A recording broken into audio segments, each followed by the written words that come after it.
Right now, at the center of a galaxy 12.4 billion light-years away, something exists that should not be possible.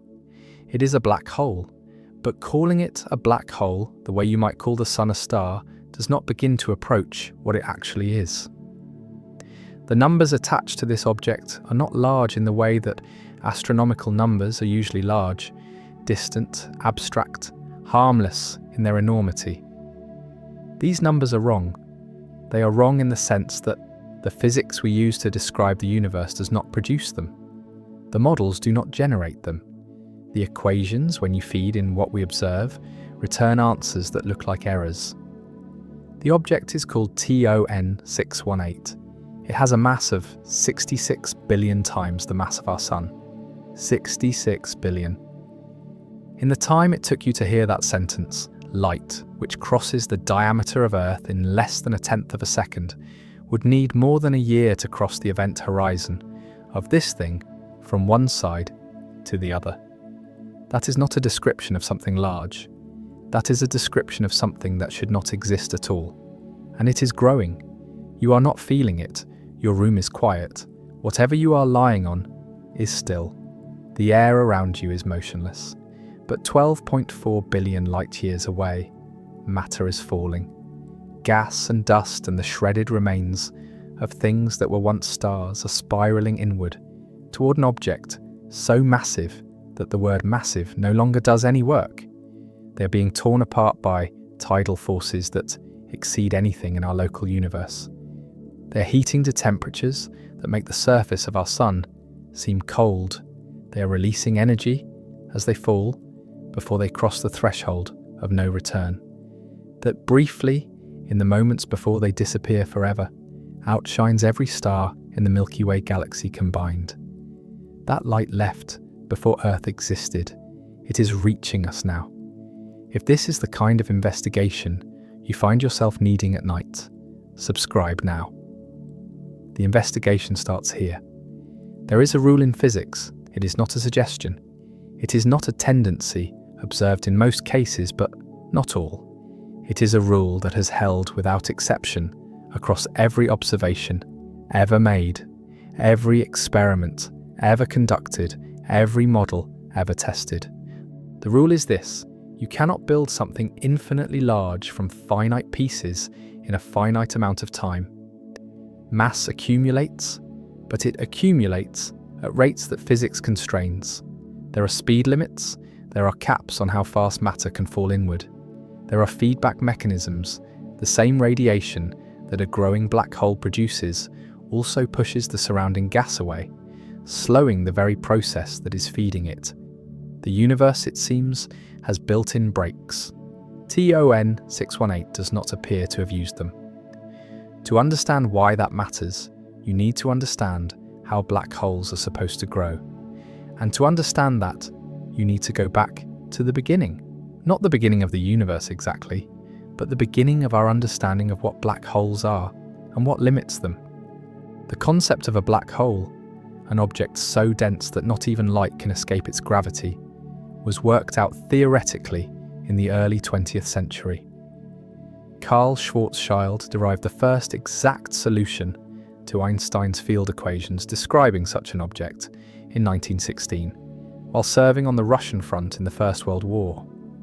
He sent the calculations to Einstein from a trench. He was dead within months, from an illness he contracted at the front. The mathematics outlived him by more than a century and turned out to describe something real. The critical insight is the event horizon. This is not a surface in the physical sense. There is no wall, no membrane, nothing you could touch. It is a boundary in space-time. Cross it moving inward, and the geometry of space and time has been so thoroughly distorted by the mass within that every possible path forward, every direction you could move, including the direction of time, leads deeper in. There is no out. There is no path that curves back. The event horizon is the point past which the universe beyond is simply gone. Inside that boundary, all the mass is concentrated at a point of infinite density called the singularity. The equations break there. not metaphorically break. They return infinity. Infinity in physics is not an answer. It is a signal that the theory has been pushed past the edge of its validity, past the point where it knows what it is talking about. The singularity is where general relativity admits it cannot see. What surrounds the singularity, the event horizon, and the space between is the black hole as an object in the universe, and that object can grow. Matter falls in, mass increases, the event horizon expands. The Schwarzschild radius, the radius of the event horizon for a given mass, scales linearly with mass. Double the mass, double the radius of the event horizon. This is confirmed physics. This is not speculation. The question is, how fast can you double the mass? In the 1960s and 1970s, astronomers were grappling with a phenomenon they called quasars. The word comes from quasi-stellar radio source, because when they were first detected, they looked like stars but emitted radiation at levels that no star could account for. They were bright. Not just a little bright. They were the brightest persistent sources of light in the observable universe. Some quasars in a region of space you could cover with your thumbnail held at arm's length were outshining entire galaxies containing hundreds of billions of stars. The consensus that emerged, gradually and reluctantly, was that quasars were the active phases of supermassive black holes. Matter falling into a black hole from a surrounding disk, called an accretion disk, heats to extreme temperatures through friction and compression and releases energy before it crosses the event horizon. Some of that energy comes out as radiation. Some comes out as jets, narrow focused columns of plasma, and electromagnetic energy that shoot out perpendicular to the disk at close to the speed of light, carrying enormous amounts of power into the surrounding space. The efficiency of this process is extraordinary. Converting matter to energy through nuclear fusion, the process that powers stars, converts roughly 0.7% of the rest mass into energy. The accretion process around a black hole can convert somewhere between 6 and 42% of the rest mass into energy, depending on the spin of the black hole. This is confirmed by observation and consistent with general relativity. It is the most efficient, large-scale energy conversion process known to physics. But here is the feedback problem. As the black hole grows and the accretion disk radiates, the radiation exerts pressure on the surrounding gas. This is called radiation pressure. At a certain luminosity, called the Eddington luminosity, after the British astrophysicist Arthur Eddington, who calculated it in the 1920s, the radiation pressure pushing outward exactly balances the gravitational pull drawing matter inward. At luminosities above this limit, the radiation should blow the infalling gas away faster than it can accumulate. The black hole should, in effect, blow out its own food supply. The Eddington limit is not a wall in a strict sense. There are ways around it in specific physical circumstances. Super Eddington accretion has been observed in smaller black hole systems. But these are temporary, localized, and involve specific geometries. They are not a loophole large enough to explain what we observe in the early universe. TON 618 is not the only object that breaks this rule. It is the most extreme example of a category called ultramassive black holes with masses exceeding about 10 billion solar masses. There are perhaps a dozen confirmed objects in this class. NGC 1277, a compact galaxy in the Perseus cluster, hosts a black hole estimated at 17 billion solar masses.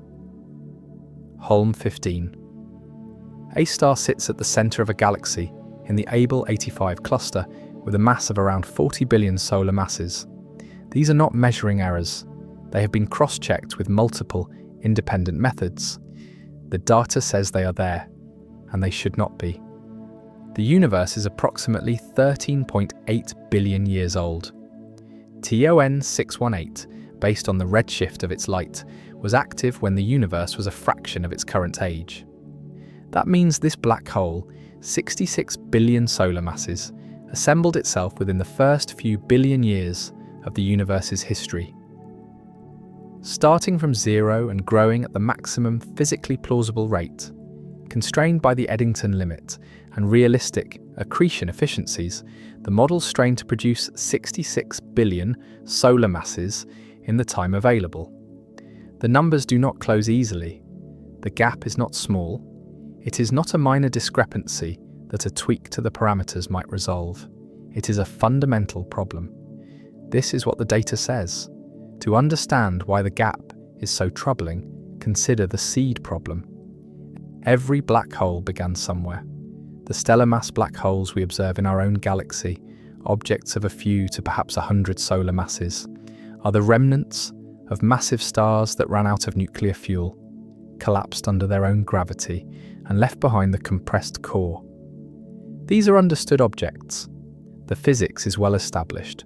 The problem is that a stellar mass black hole of, say, 100 solar masses, growing at the Eddington rate continuously, requires approximately 800 million years to reach a billion solar masses. That is before you get anywhere near the tens of billions of solar masses of the ultramassive class. You need to start with something larger, or grow faster, or both. One proposed solution is direct collapse. In the very early universe, before the first generations of stars had formed, the gas was hotter and more diffuse than the gas from which later stars were born. Under specific conditions, the right temperature, the right turbulence, the absence of certain molecular coolants, clouds of primordial gas might have skipped the normal star formation pathway altogether. Instead of fragmenting into many individual stars, the entire cloud might have collapsed directly into a single massive object.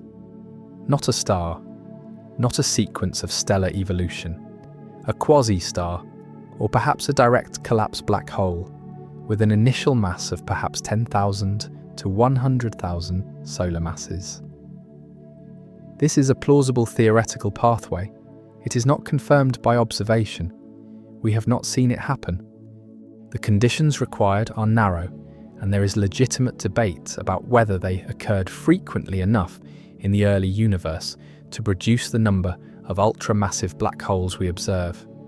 The temperatures required for direct collapse to proceed without fragmentation, roughly 8,000 to 10,000 Kelvin in the infalling gas, could be maintained by specific UV radiation fields produced by nearby early galaxies, but only in carefully calibrated environments. Too close to the source of UV radiation, and the cloud is photoionized before it can collapse. Too far away, and the gas cools through molecular hydrogen emission and fragments into stars instead. The window is narrow. Another proposed pathway is rapid mergers. Black holes merge when their host galaxies merge. Two galaxies colliding eventually results in their central black holes spiraling toward each other, losing energy to gravitational wave emission and merging into a single, larger black hole. This process is real. It is ongoing in the universe. Gravitational wave observatories have detected the mergers of stellar mass black holes directly. The question is whether hierarchical merging, many mergers in succession, can produce the ultramassive class within the time available. The models suggest it is difficult, not impossible, but tight, and tightness in a model means the model is under pressure. There is also the question of what the environment around these objects looked like in the early universe. The regions that produced quasars, the brightest ones, like the one hosting TON 618, were not typical regions. They were the densest nodes in the cosmic web, the places where the large-scale structure of the universe concentrated matter most effectively. These were not average neighborhoods. The gas supply in these regions was enormous. The merger rate was high. The conditions may have been unusual enough to permit growth rates that would be impossible in the quieter regions where most of the universe's galaxies live. That is a partial resolution. It explains why these objects are rare. it does not fully explain how they grew as fast as they did. Here is what is strange about TON 618 beyond the mass. A black hole of this size has an event horizon with a radius of approximately 1,300 astronomical units. 1 astronomical unit is the distance from Earth to the Sun. The event horizon of TON 618 extends to 1,300 times that distance. The outer boundary of our solar system, the heliopause, where the Sun's influence fades and interstellar space begins, is roughly 120 astronomical units out. TON 618's event horizon is 11 times wider than our solar system. The entire volume within which our Sun's gravity meaningfully shapes the motion of objects is swallowed inside the event horizon of this single black hole. Stand on the event horizon, which you cannot because the event horizon is not a surface, and the tidal forces near an ultramassive black hole of this size are, paradoxically, relatively gentle, and you would not feel anything unusual. The tidal force, the difference in gravitational pull between your head and your feet, scales inversely with the square of the black hole's mass. For a stellar mass black hole, the tidal forces near the event horizon would shred you long before you crossed it. For TON 618, the tidal forces at the event horizon are weaker than Earth's own surface gravity differential. You would cross the event horizon without knowing it. This is one of the stranger predictions of general relativity, and it is confirmed by the mathematics that have been tested against observation in every other case where they can be tested. The event horizon is not where the drama is for the infalling observer. The drama is internal after crossing, when the inevitability of the singularity becomes the structure of the future. Every path forward leads to the same place. The singularity is not in space ahead of you. It is in time ahead of you. You cannot avoid it for the same reason you cannot avoid Thursday. But we are not inside TON 618. We are 12.4 billion light years away, and what we observe from here is the light that escaped before it crossed the threshold. The quasar that powered the production of TON 618, the active phase during which the central black hole was gorging on infalling gas and blazing with the energy of that consumption, was one of the brightest objects in the early universe. It was catalogued as part of a survey of quasars and given the designation TON 618 from the Tonnant-Zintler catalogue, a catalogue of blue stars and related objects compiled in the 1950s and 1960s at the Tonnant-Zintler Observatory in Mexico. For decades, it was one bright dot among tens of thousands of catalogued quasars. It was studied, measured, its redshift confirmed, its luminosity calculated. The luminosity turned out to be extraordinary even by quasar standards, roughly 4 times 10 to the power of 40 watts, which is approximately 140 trillion times the luminosity of our Sun. The entire Milky Way galaxy, containing between 100 and 400 billion stars, has a total luminosity of about 5 times 10 to the power of 36 watts. TON 618's quasar phase outshone our entire galaxy by a factor of roughly 10,000. The black hole mass was inferred through a technique called reverberation mapping. When the central engine of a quasar fluctuates in brightness, and they do constantly, those fluctuations propagate outward and illuminate nearby clouds of gas. The gas responds to the illumination, brightening and then fading as the light pulse moves through it.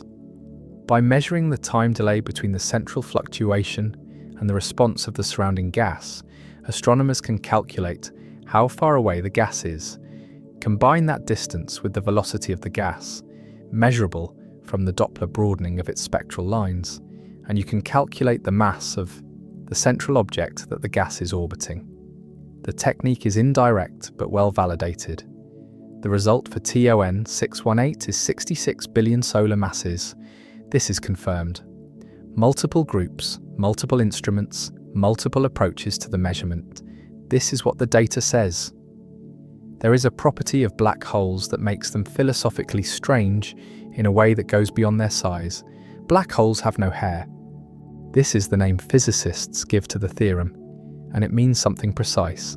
A black hole in equilibrium is completely described by just 3 numbers. Its mass, its spin, its electric charge.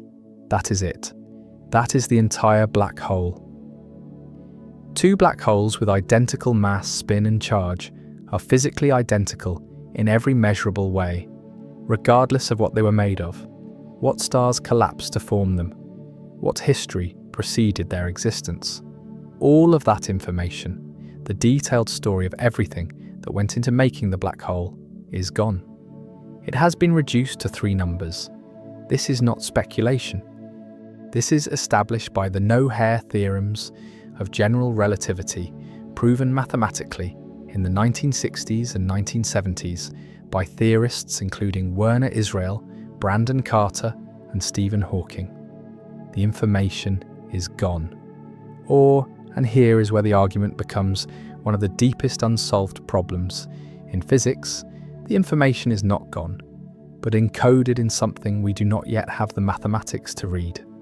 The problem is this: quantum mechanics, which governs the behavior of matter and energy at the smallest scales, demands that information is conserved. Every process that happens in the quantum world is reversible in principle. If you know the exact state of a system at one moment, you can calculate its exact state at any previous or future moment. The equations run backward as well as forward. Information cannot be created or destroyed. This is not just a rule, it is baked into the mathematical structure of quantum theory in a way that cannot be removed without breaking the theory entirely. But general relativity says that matter falling into a black hole carries its information past the event horizon, where it becomes inaccessible to the outside universe. And Stephen Hawking showed in 1974 that black holes are not completely black. They emit radiation, now called Hawking radiation, as a quantum mechanical effect near the event horizon. This radiation is thermal. It has a temperature, but no specific information about what fell in. And over astronomical timescales that dwarf the current age of the universe, for a black hole like TON 618, this radiation would cause the black hole to slowly lose mass and eventually evaporate entirely. If the black hole evaporates and if the Hawking radiation carries no information about what fell in, then that information is destroyed. Quantum mechanics says that is impossible. General relativity leads to the conclusion that it happens. This is the black hole information paradox. It has been active as a problem in theoretical physics for 50 years. It remains unsolved. The 2 most successful theories in the history of physics are in direct contradiction about what happens inside, and ultimately because of a black hole. TON 618 is not special in this regard.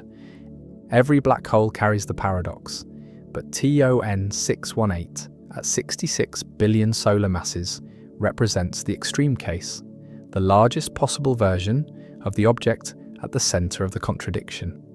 If the paradox has an answer, it presumably has the same answer for all black holes. But the scale of TON 618 makes the stakes feel different. This is not a theoretical object or a small system in a laboratory analog. This is 66 billion times the mass of our Sun, holding inside it the information of whatever it consumed across many billions of years of cosmic history, slowly, over time scales of 10 to the power of 99 years, radiating that information back into the universe in a form we cannot currently read. The Hawking radiation from TON 618, for context, has a temperature of approximately 10 to the negative 29 Kelvin. The cosmic microwave background radiation, the thermal afterglow of the Big Bang that permeates all of space, has a temperature of about 2.7 Kelvin. The background radiation is approximately 10 to the 29 times hotter than the Hawking radiation from TON 618. The black hole is absorbing far more radiation from the universe around it than it is emitting. It is right now growing. It will not begin to lose mass to Hawking radiation until the universe has cooled enough through continued expansion that the background temperature drops below the Hawking temperature of the black hole. That will not happen for a time vastly longer than the current age of the universe. TON 618 is not finished.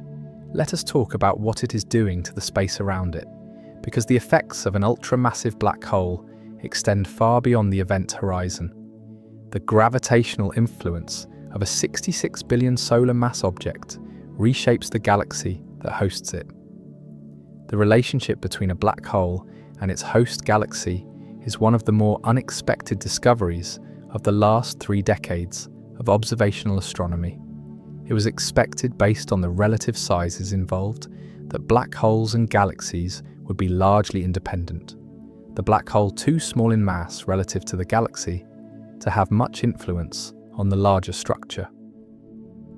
The black hole is typically less than 0.5% of the mass. Implies a causal connection. The host galaxy's something about bulge. The formation and growth. What was discovered instead is that the mass of a galaxy's growth of the galaxy black hole coupled, and the velocity dispersion of stars they regulate its bulge.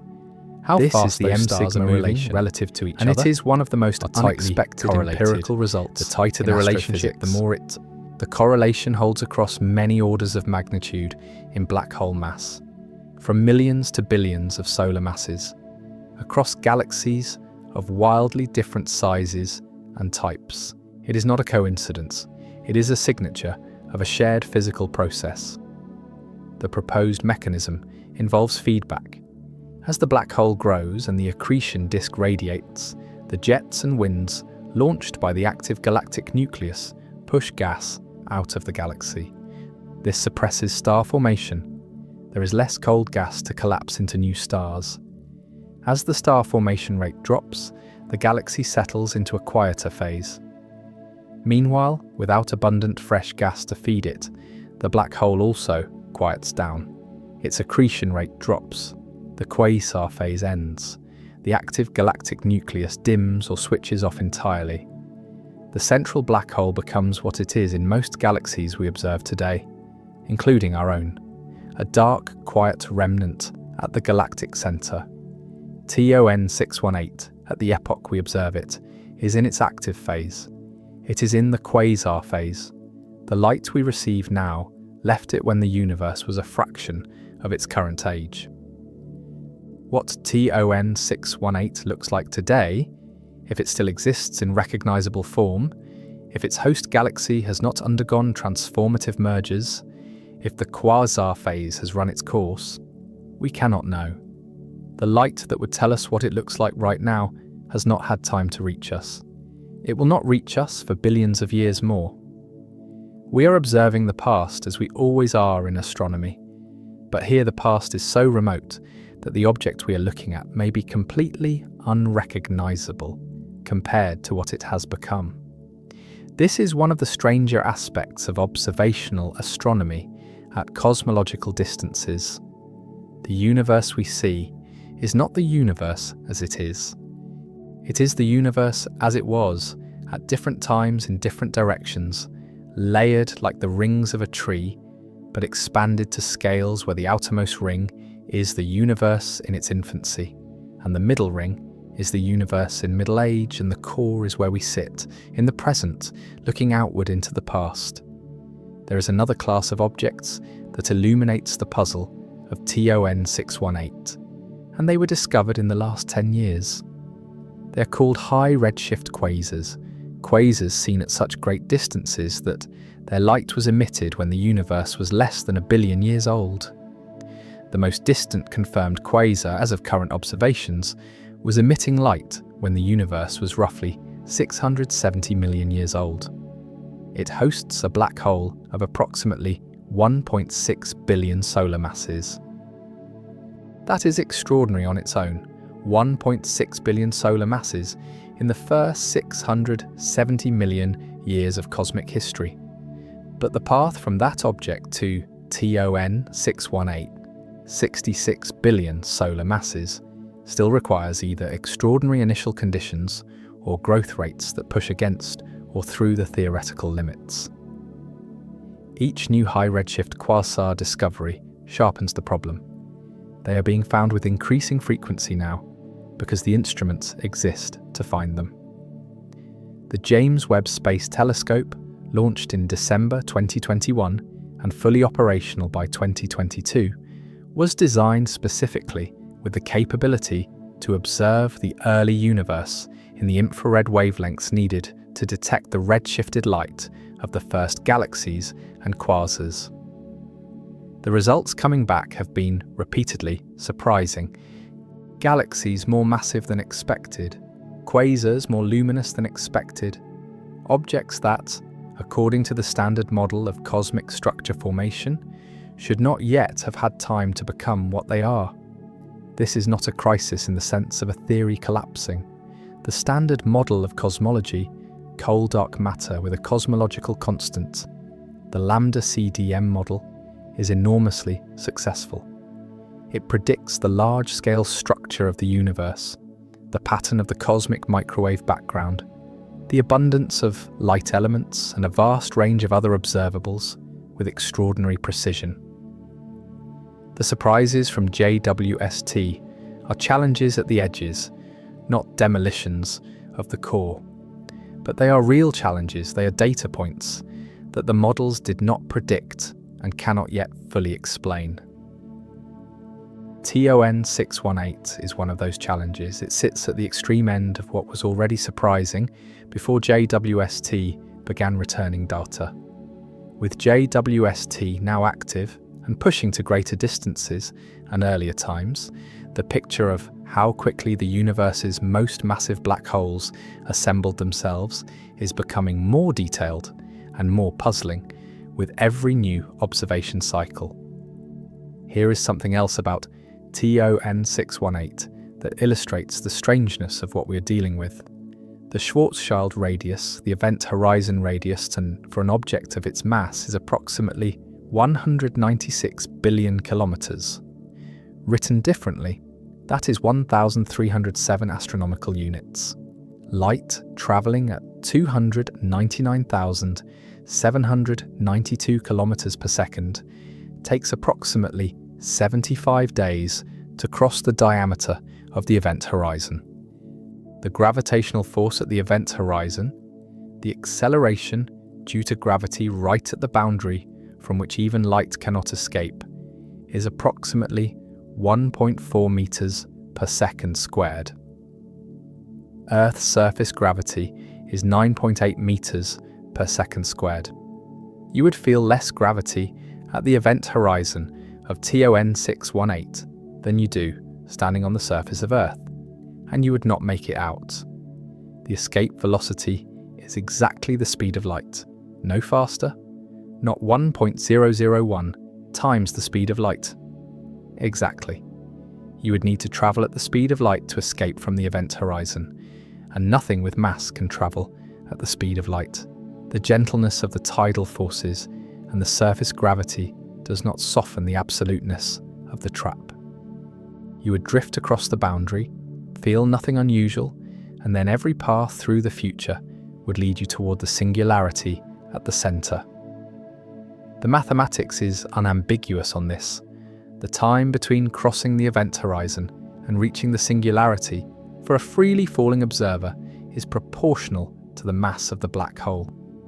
For TON 618, that proper time, the time measured by the falling observer, is approximately 2.5 days. 2.5 days from the moment you cross the boundary, from which there is no return to the moment you reach the singularity where the physics stops making predictions.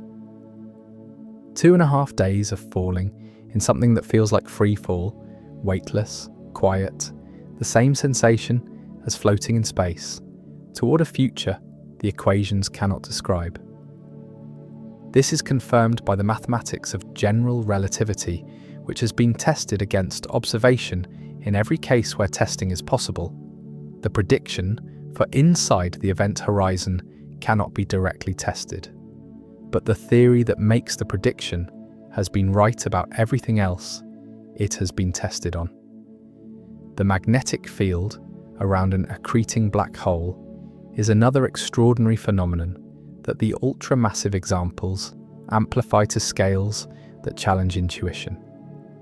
The accretion disk that forms around a black hole as material spirals inward is threaded with magnetic field lines. These field lines are dragged and wound by the rotation of the infalling plasma, amplified by the magnetorotational instability, a process that turns the orderly rotation of the disk into turbulence, which transports angular momentum outward and allows material to fall inward. The magnetic field in the inner accretion disk of an active quasar can reach intensities of thousands of Gauss. Earth's magnetic field at the surface is approximately 0.5 Gauss. The magnetic field immediately outside the event horizon of an accreting supermassive black hole is millions of times stronger than the field that deflects compass needles on Earth. These fields are responsible for the jets.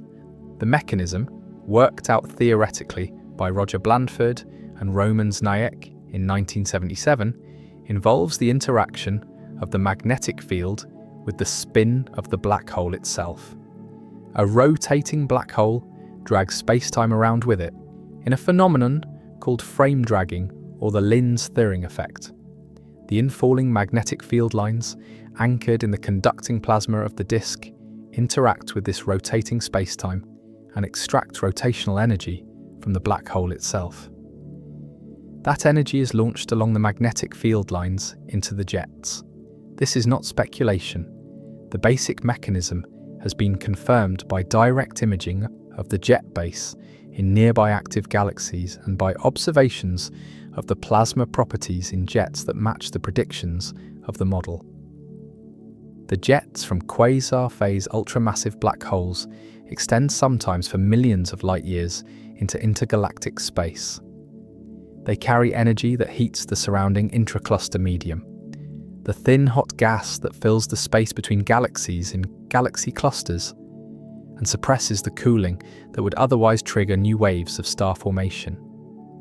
The black hole at the center of the cluster is regulating the thermal state of a volume of space 100 times its own galaxy's diameter. The reach of these objects extends far beyond any scale that their physical size would suggest. For TON 618, in its active quasar phase, the jet power would have been among the highest in the observable universe.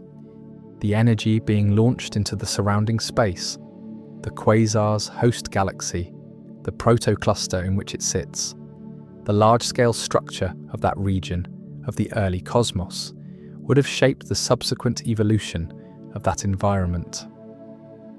Galaxies that formed in the wake of that jet activity would have grown differently than they would have otherwise. The imprint of TON 618's active phase is written into the surrounding structure of the universe in a volume of space that spans hundreds of millions of light years.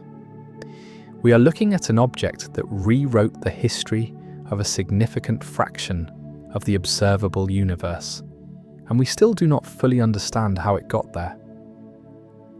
The singularity at the center of TON 618, and at the center of every black hole, is the place where the theory breaks. This is not metaphor. The singularity is a prediction of general relativity in the sense that the equations, when you follow them into the region of an arbitrarily high density, produce infinite values. Roger Penrose proved in 1965, a result that contributed to his Nobel Prize in Physics in 2020, that singularities are not mathematical artifacts that can be removed by a better choice of coordinates or a more careful calculation. They are genuine features of the theory, baked into the geometry of space-time around a sufficiently massive object.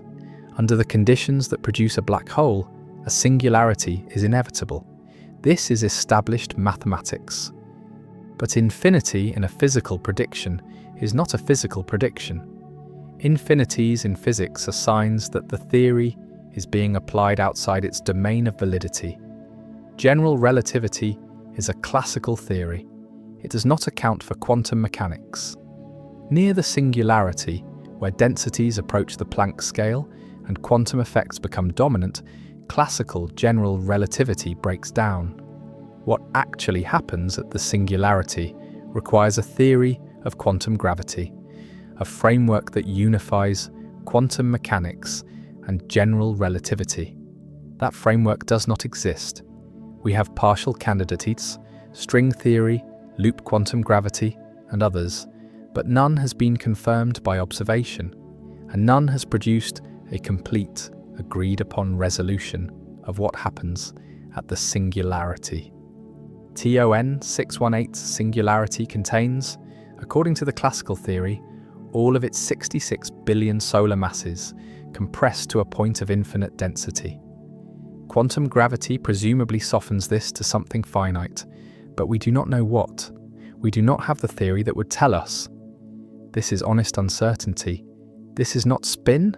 This is the actual state of knowledge. There are competing proposals for what quantum gravity might do to the singularity. Loop quantum cosmology suggests a bounce, that the compression does not end in infinity but reaches a maximum density and then rebounds, perhaps creating a new expanding region of spacetime on the other side. This is sometimes described as a black hole giving birth to a new universe. It is a fascinating idea. It is not confirmed. It is not currently testable with any instrument that exists or is being planned. Another proposal developed by Nikodem Poplawski and others uses torsion, a geometric property of spacetime that is usually assumed to be zero, but which the equations do not strictly require to be zero, to produce a similar bounce effect. In this picture, every black hole in our universe contains a new universe, and our own universe might itself exist inside a black hole in a larger universe. This is consistent with observation in the sense that it makes no predictions that have been tested and found wrong. It is not confirmed in the sense that it makes no predictions that have been tested at all. The honest position is we do not know what is inside a black hole. We know what the classical theory predicts, and we know that the classical theory is wrong in the regime near the singularity. What is actually there remains unknown. What is not unknown is the outside. The event horizon, the accretion disk, the jets, the influence on the surrounding galaxy, the mass, these are accessible to observation. And what observation tells us about TON 618 is that it is 66 billion solar masses, that it assembled that mass within the first few billion years of cosmic history, and that the physics we have does not cleanly explain how. There is a concept called the Eddington ratio, which is the ratio of a black hole's actual luminosity to its Eddington luminosity, the theoretical maximum at which radiation pressure balances gravity. For most supermassive black holes in nearby, quiet galaxies, including the black hole at the centre of the Milky Way, called Sagittarius A star, the Eddington ratio is extremely low. Sagittarius A star has a mass of about 4 million solar masses and is currently in an extraordinarily quiet state, accreting at perhaps 10 to the negative 9 of its Eddington luminosity. It is barely eating. It is not a quasar. It is a dormant remnant. Quasars, by contrast, typically operate at Eddington ratios between 0.1 and 1. That is, between 10% and 100% of the theoretical maximum accretion rate. Some quasars are inferred to be accreting above the Eddington limit at ratios greater than 1. These are called super Eddington sources. The physical picture for super Eddington accretion is different from the standard thin disk model. The disk puffs up into a thick quasi-spherical structure, and radiation is partly trapped and adducted inward rather than escaping cleanly. The net result is that more mass can fall in than the simple Eddington calculation suggests, but the efficiency is lower. You grow faster but radiate less per unit of accreted mass. For TON 618 to have assembled 66 billion solar masses within the available window of cosmic time, maintaining sustained high Eddington ratios would have been necessary. Whether this is physically possible over those timescales, with the gas supply and merger history of the early universe's densest environments, is an active area of research. The answer is not settled. The models are improving. The observational constraints from JWST and from next-generation surveys are tightening the allowed parameter space.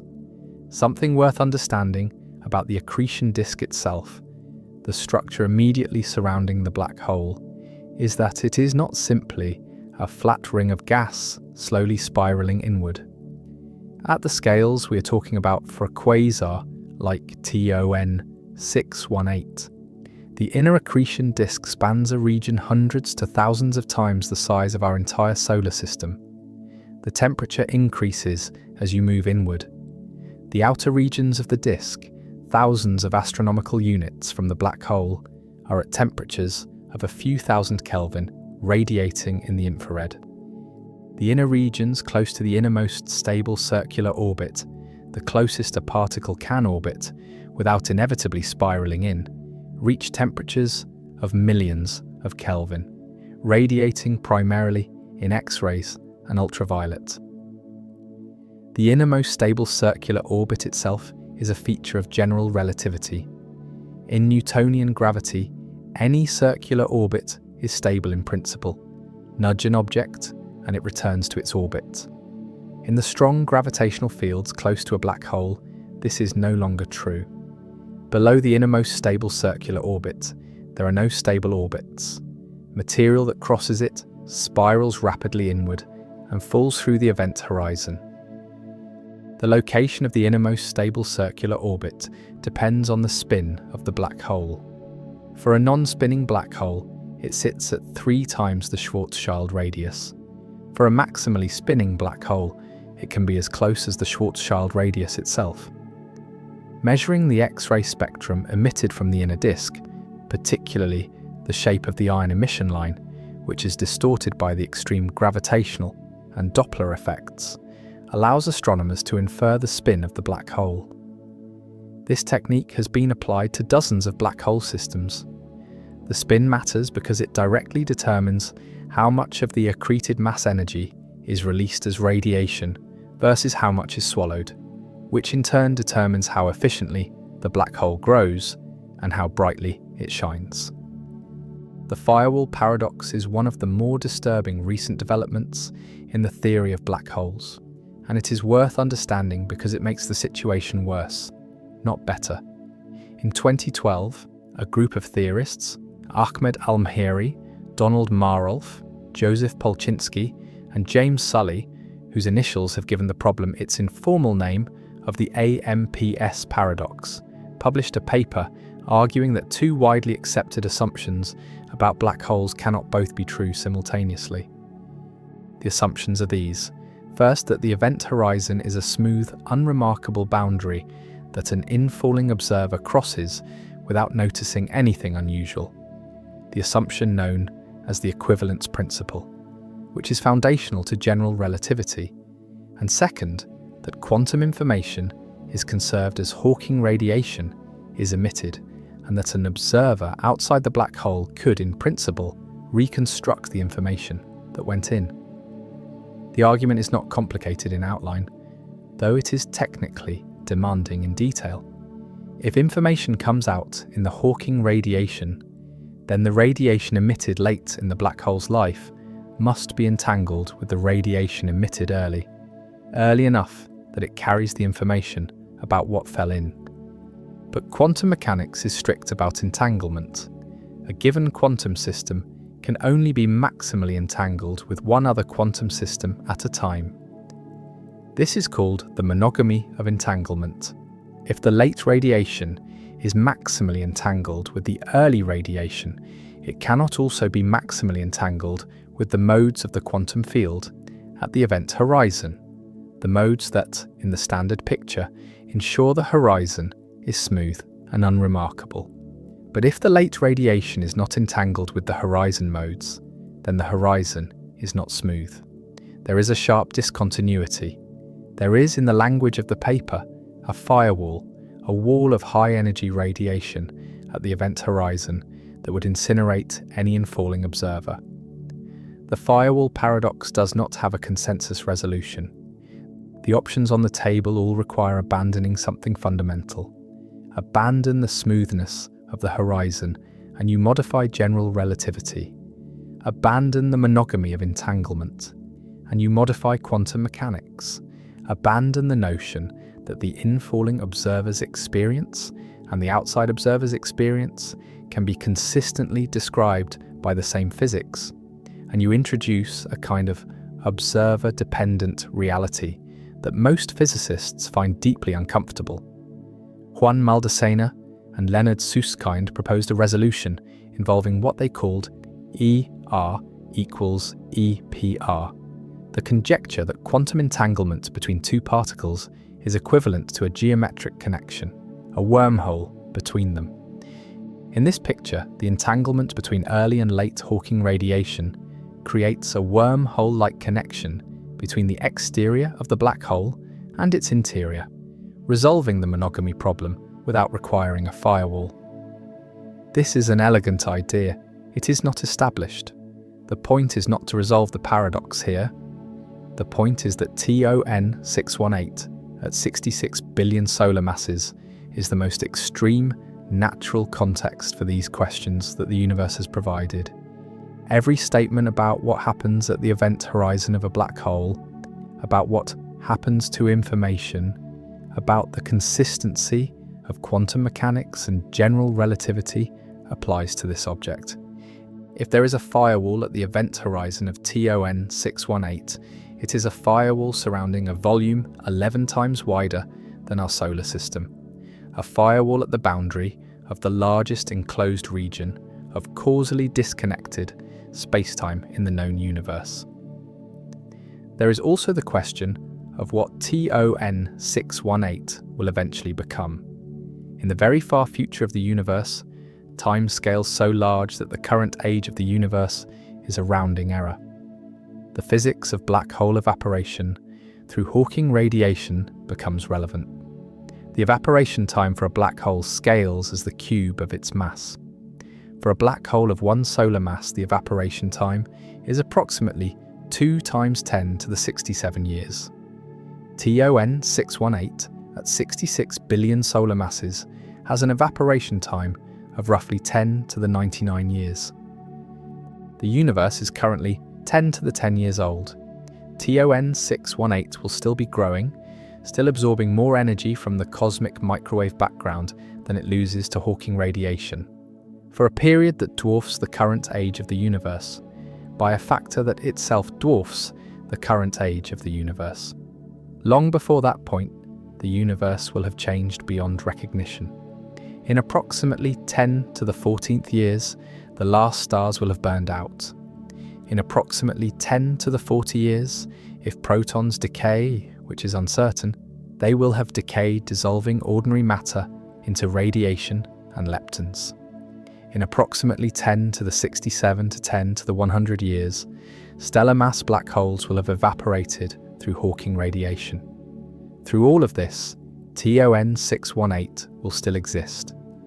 It will be among the last macroscopic objects in a universe that has otherwise gone cold and dark, and then over the subsequent timescales that make those already incomprehensible numbers look small, TON 618 will slowly, almost imperceptibly, lose mass to Hawking radiation. The temperature of the radiation will increase as the mass decreases. Smaller black holes are hotter. As the mass drops, the evaporation rate accelerates. The final moments of the black hole's existence, the last tiny fraction of its mass evaporating in a burst of high-energy radiation, happen on a timescale of microseconds, from 10 to the 99 years of patient existence to a flash of gamma radiation in the last microsecond. And then, it is gone. The information it carried, or did not, depending on which interpretation of the physics is correct, is released into a universe that has nothing else in it. The quasar luminosity function tells the story of when objects like TON 618 were most active. This is a statistical map of the quasar population across cosmic history. How many quasars there were at each epoch, at each level of brightness. What the data shows is a clear peak.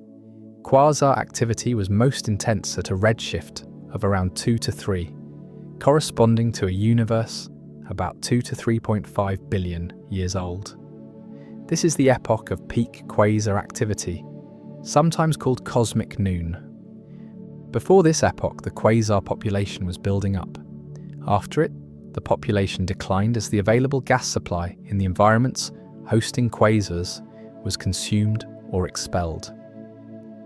TON 618, at a redshift of 2.219, sits right at the peak of this activity.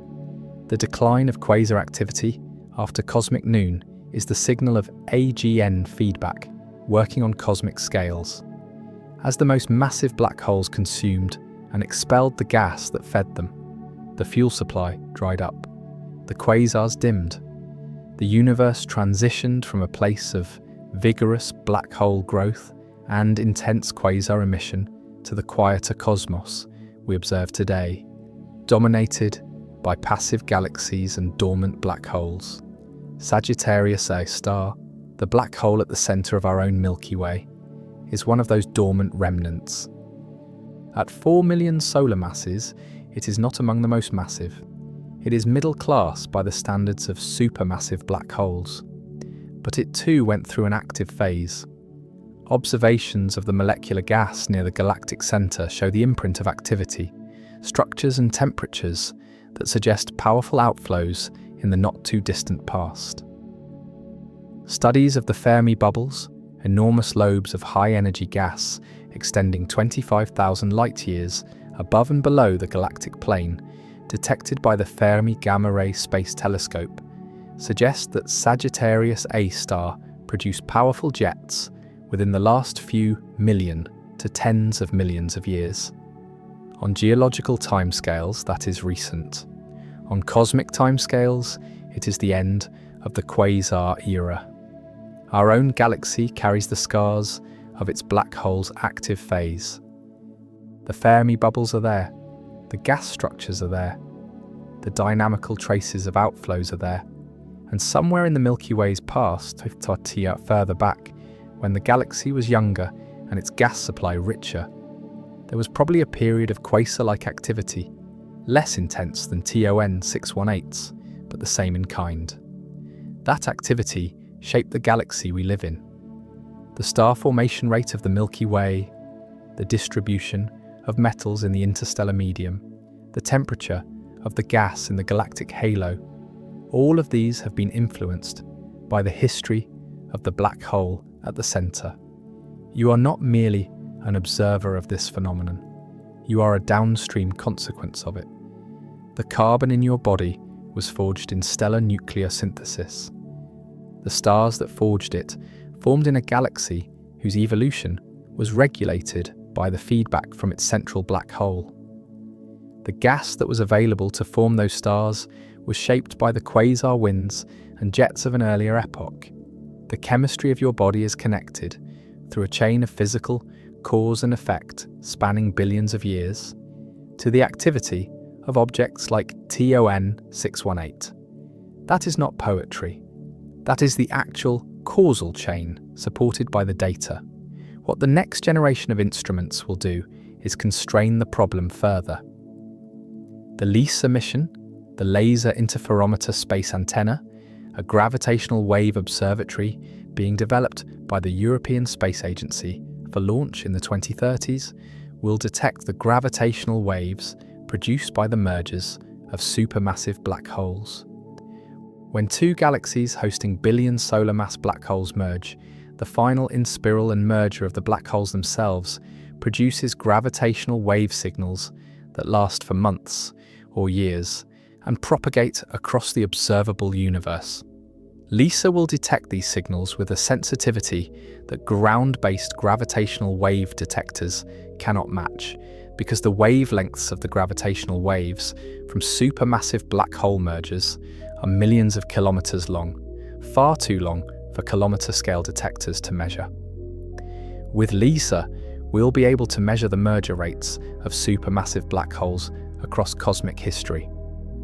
We will be able to test whether hierarchical merging is a sufficient pathway to produce the ultramassive population. We will be able to measure spins and mass ratios and distributions in a way that is not currently possible. The data will either confirm or challenge the models in ways that the current generation of electromagnetic observations cannot. The Event Horizon Telescope, the global network of radio telescopes that produced the first images of a black hole's shadow, first for M87 star in 2019 and then for Sagittarius A star in 2022, is being expanded. The next generation Event Horizon Telescope will include more stations, including space-based components, and will produce images of black hole shadows with higher resolution and sensitivity. This will allow more precise measurements of black hole masses and spins in nearby systems, and will test predictions of general relativity in the strong field regime with unprecedented precision. The Square Kilometre Array, a radio telescope network currently under construction in South Africa and Australia, will survey the radio sky with sensitivity and resolution unprecedented in the history of astronomy. It will detect millions of radio-loud quasars, including many in the early universe, that current surveys cannot resolve. It will measure the properties of their jets with precision that is not currently possible. It will contribute to the statistical picture of how ultramassive black holes populated the early universe, how many there were, how bright they were, how distributed across the cosmic web. The extremely large telescope, currently under construction on a mountaintop in the Atacama Desert of Chile, will have a primary mirror 39 meters in diameter, the largest optical telescope ever built. Its adaptive optics system will correct for atmospheric turbulence in real time, producing images as sharp as if the telescope were in space. With it, astronomers will be able to measure the dynamics of stars and gas very close to the centers of nearby galaxies, weighing the black holes there with precision that is not currently achievable. These nearby measurements will calibrate the methods used to infer masses at greater distances, including the methods that produced the 66 billion solar mass estimate for TON 618. The answer to how TON 618 grew is being assembled, instrument by instrument, observation by observation, model by model. It is not there yet. The gap between what we observe and what we fully understand has not closed. But it is narrowing. The questions are sharper now than they were a decade ago. The data is better. The simulations are more detailed. The theoretical frameworks are more constrained. Here is what we know for certain. There is an object 12.4 billion light-years from Earth with a mass of 66 billion solar masses. Its event horizon is wider than the entire span of our solar system's gravitational influence. The light arriving from it now left that object when the universe was a fraction of its current age. It was in an active quasar phase when that light left, consuming gas at a rate that produced luminosity 140 trillion times greater than our Sun. Its mass was assembled on a timeline that the standard models of black hole growth find difficult to accommodate. Inside its event horizon is a singularity that the best physics we have cannot describe. The information that fell in with the matter that built it is, depending on which interpretation of quantum gravity turns out to be correct, either lost forever or encoded in a form we cannot currently read. The two greatest theories in the history of physics, general relativity and quantum mechanics, are in direct contradiction about what this object does to information. What we know for certain ends there. What follows is not panic. What follows is not the paralysis of ignorance. What follows is work, the work of narrowing uncertainty, the work of building better instruments and running better simulations and thinking more carefully about the theoretical constraints. The work of being more wrong less often, of replacing vague hypotheses with testable predictions, of holding the data up against the models, and being honest about where they do not agree. This is the condition of being at the edge of understanding. Not ignorance, directed ignorance. Ignorance that knows its own shape, that can point to the specific places where the maps run out and the territory continues, that is making steady progress in the direction of the unknown. TON 618 is not waiting for us. It does not know we are watching. The matter falling into it now, the gas and dust and stellar remnants spiraling inward in a galaxy we cannot yet see, is indifferent to our attempts to understand it. The event horizon is where it is, the singularity is where it is, the physics is what it is, whether or not we have finished working it out. What we have is the light, 12.5 billion years of travel, compressed into photons that entered our instruments and left their signatures in our data. We have the spectrum, the timing, the variability, the mass estimate. We have the equations that describe what we observe, the ones that work and the ones that break. We have the instruments being built and the ones already in the sky and the ones yet to be designed. We have each other, a species that has been doing this, looking up, measuring, reasoning, for a few thousand years out of a universe that has been running for 13.8 billion. We are early. We are small.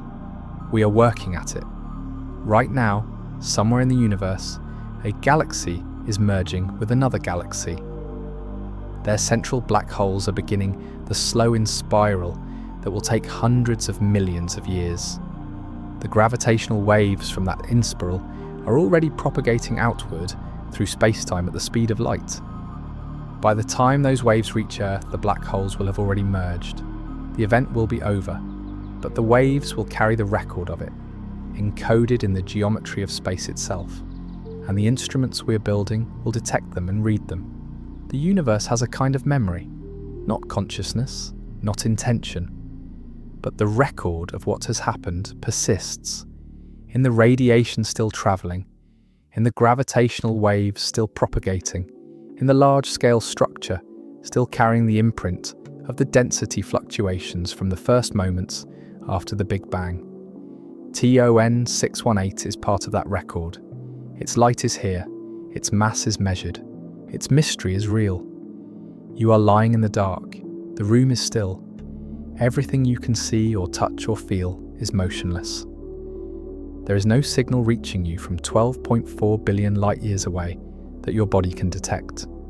You feel nothing of the 66 billion solar masses at the centre of that quasar. You are entirely unaffected, from a practical standpoint, by the existence of TON 618, but the light is here. We caught it. We measured it. We know what it means, even when what it means is that the thing that produced it should not exist. That is the investigation. That is what the data says. And somewhere, in the space between what the models predict and what the observations show, is the answer that we have not yet found. The instruments are getting better. The work continues. The most extreme object in the known universe is growing, and we're getting closer to understanding why. You're inside this investigation right now. Not as a spectator, the matter that makes up your body was forged in stars whose formation and evolution was shaped by the history of black holes, the quasar winds and jets and feedback loops that determined which gas cooled into stars and which was expelled into intergalactic space. The iron in your blood was synthesized in a supernova. The calcium in your bones was made in a stellar interior. The hydrogen in your water has been here since the first 3 minutes after the Big Bang. You are, physically, a product of the universe's history, and that history includes the activity of objects, like TON 618. That is not a metaphor, that is the actual physics. You are downstream of the most extreme objects the universe has produced. And the most extreme of those objects, sitting 12.4 billion light years away, 66 billion times the mass of the Sun, bounded by an event horizon wider than the reach of our own star's gravity, is still growing. The accretion continues. The event horizon expands invisibly, by amounts too small for any instrument to measure in real time. The physics breaks at the singularity. The information paradox is unsolved. The formation mechanism is incompletely understood. The two greatest theories in human intellectual history are in direct contradiction about what this object does to the universe. And the light from it is here. It has been travelling since before this solar system existed. It arrived. We caught it. We are working on understanding what it means. The Next Generation Event Horizon Telescope, a planned expansion of the array that produced the first direct image of a black hole shadow in 2019, will, in its proposed full configuration, have enough baseline and sensitivity to potentially resolve structures in the immediate vicinity of the most massive black holes at cosmological distances. The Square Kilometre Array, a radio telescope facility distributed across South Africa and Australia, will probe the jets of quasars with a precision that current arrays cannot approach. It will measure the magnetic field structures inside jets, the velocity profiles, the entrainment of material from the surrounding medium. It will tell us how the jets of objects like TON 618 deposit their energy into the surrounding galaxy, how they suppress star formation, how they regulate the growth of the structures that host them. And in space, telescopes already operating: Chandra in X-ray, the James Webb Space Telescope in infrared, the Fermi Gamma Ray Space Telescope in gamma rays, continue to accumulate data on the high-energy emission from active galactic nuclei, data that constrains the physics of accretion and jet launch and feedback in ways that ground-based facilities cannot. The James Webb Space Telescope has already changed the problem in ways that were not anticipated. Launched in December 2021 and reaching full operational status in 2022, it has observed galaxies and active black holes at redshifts higher than any previous facility could access in comparable detail. What it has found in the first years of operation is unsettling to the standard model. Webb has identified galaxies at redshifts above 10, meaning we are seeing them as they were when the universe was less than 500 million years old, that are larger and more massive than the standard model of galaxy formation predicted should exist at those epochs. Not just slightly larger, significantly larger. Some of them appear to have stellar masses comparable to the Milky Way in a universe that had not yet been alive long enough to form the Milky Way. This is the same basic shape of problem as the high redshift quasar problem. Things are bigger than they should be. The universe assembled structure, faster than the standard model, in its default parameters, predicts. Whether the two problems have the same solution is not established. They might. If the standard model is missing a mechanism that allows both massive black holes and massive galaxies to form earlier and faster than currently predicted, then both anomalies might be symptoms of the same underlying gap, or they might have separate explanations. The investigation is ongoing. What is certain is that the James Webb Space Telescope has introduced a period of productive instability into cosmology. The data is challenging the models. The models are being revised. And the objects doing the most challenging, the quasars, the ultramassive black holes, the anomalously large early galaxies, are in each case the objects at the most extreme end of what the universe has produced. TON 618 remains at the far end of all those extremes. In 2023, several pulsar timing array collaborations, groups that use networks of millisecond pulsars as a galaxy-scale gravitational wave detector, announced the detection of a gravitational wave background. Not individual gravitational wave events, like the merging black holes detected by LIGO, but a stochastic background of gravitational waves permeating the galaxy, a hum of space-time rippling that fills the entire Milky Way. The most likely source of this background is the population of supermassive black hole binaries, pairs of supermassive black holes at the centers of merged galaxies, orbiting each other on timescales of years to decades, slowly spiraling inward as they radiate gravitational energy, producing a continuous gravitational wave signal that accumulates across the population into a background. If this interpretation is correct, there are right now, scattered across the universe, thousands of pairs of supermassive black holes spiraling toward each other. Some of them are approaching a mass scale comparable to TON 618. When they eventually merge, in timescales ranging from millions to hundreds of millions of years, they will produce the most energetic gravitational wave events in the observable universe. Events so powerful that when the two event horizons finally touch and merge, the gravitational wave signal will, for a brief period, carry more power than all the light from all the stars in all the observable universe combined. The Planned Laser Interferometer Space Antenna, LISA, a space-based gravitational wave detector with arm lengths of 2.5 million kilometers, scheduled for launch in the 2030s, will be sensitive to exactly the frequency range at which supermassive black hole mergers radiate. LISA will hear them. It will localize them. It will provide a gravitational wave portrait of the universe's most massive merging objects. Understanding the upper boundary of black hole mass, why it exists where it does, what sets it, why there are no confirmed black holes at 200 billion solar masses or 500 billion solar masses, is itself an open question. There may be a physical limit imposed by the feedback from the quasar's own radiation, which at sufficiently high luminosities may be so powerful that it prevents further growth. There may be a cosmological limit imposed by the depletion of gas available for accretion at late cosmic times, or the limit may simply be time. The universe may not be old enough to have produced anything larger. TON 618 may not be the largest it gets. The universe is 13.8 billion years old.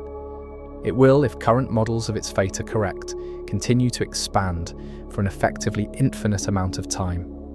The stars will burn out in the trillions of years ahead. The galaxies will eventually evaporate through a slow process of gravitational scattering, but the black holes will remain. They will remain longer than almost anything else in the material universe.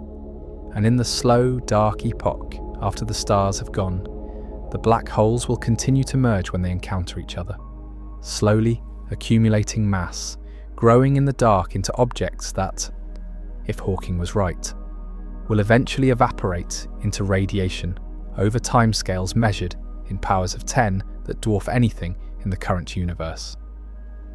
TON 618 is the largest known object of the type. It is the current record holder in a category that the universe will, in the very long run, push much further. We are seeing it at a particular moment in cosmic history, a moment near the end of the quasar era, when the most massive black holes were at or near their peak luminosity. The universe around it has evolved. The galaxy it sits in has settled. The quasar phase, that blazing, violent, universe-illuminating phase, may have ended. But the object endures. It will endure for longer than any human category of timekeeping can express. And 10.4 billion years of its light is reaching us right now. The photons entering the mirrors of our telescopes at this moment left their source before the Earth existed, before the sun ignited, before the molecular cloud that would become the solar system had even begun to collapse.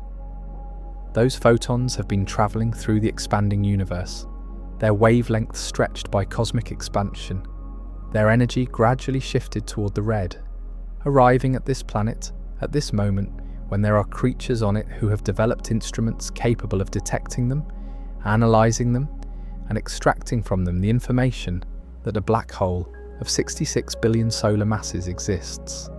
The photons do not know they are being detected. The black hole does not know it is being measured. The universe does not arrange its affairs for our benefit.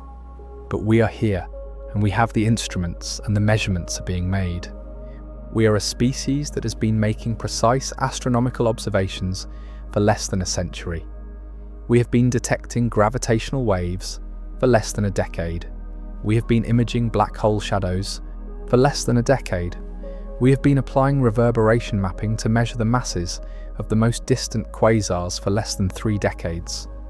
The entire body of evidence we have about objects like TON 618 has been assembled in a period of time that is, by cosmic standards, so short as to be essentially instantaneous.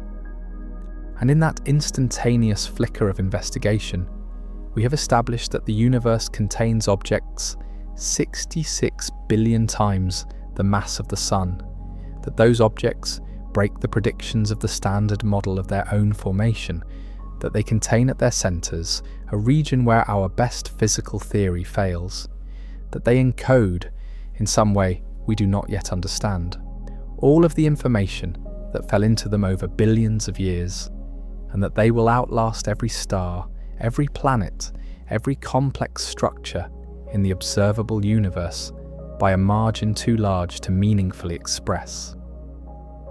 Here is what we know. We know that the universe produced objects with masses of tens of billions of solar masses in the first few billion years of its existence.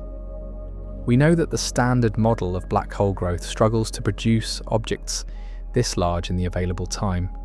We know that something happened in the early universe, in the environments around the most extreme black holes, that allowed the growth to proceed faster or more efficiently, or from heavier seeds than the standard model predicts.